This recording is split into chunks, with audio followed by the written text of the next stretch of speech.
Beste urte batez, hemen da Gipuzkoako Foru Aldundiaren susperka laguntza. Gipuzkoako programa artistiko eta kulturalean ekimen berriak txertatzen dituzten elkarteentzat. Susperkak gaztuen 170 arte laguntzen du, 12.000 euro gehienez. 30 egun naturaleko epea duzu laguntza eskatzeko. Lehenik eta behin, oso garrantzitsua da oinarri orokorrak eta oinarri espezifikoak irakurtzea. Kulturaren alorreko irabazi asmorik gabeko elkarteek eska dezakete laguntza. Lurraldean berrikuntza suposatzen duten kultur jarduera eta egitasmoak garatzen badituzte. Proiektuek baldintza hauek bete behar dituzte.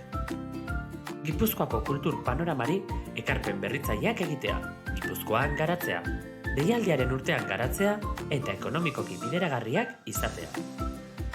Susperkak proiektua garatzeko beharrezkoak diren funtzionamendu gastuekin laguntzen dizu. Kanpo geratzen dira, besteak beste, inbertsio gastuak. Baldintza guztiak betetzen badituzu, zure proiektua egituratu, idatzi eta aurrekontu orekatua presta dezakezu. Balorazioa bi fasetan egiten da, eta honako alderdi hauek hartuko dira kontuan besteak beste. Proposamenen berrikuntza maila, kultur eskaintzari egindako ekarpena, euskararen erabilera eta genero berdintasuna. Laguntza eskatzeko, sartu egoitza.gipuzkoa.eus orrialdean. Ondoren, bilatu laguntzak, bekak eta diru laguntzak atala. Aukeratu, susperka eta klikatu sartzeko. Gogoratu, ziurtagiri digitalen bat beharko duzula. Igo eskatutako dokumentazioa. Proiektuari eta aurrekontuari buruzko txostena. Aplikazioan emandako ereduari jarraituz. Bidali eta sinatu.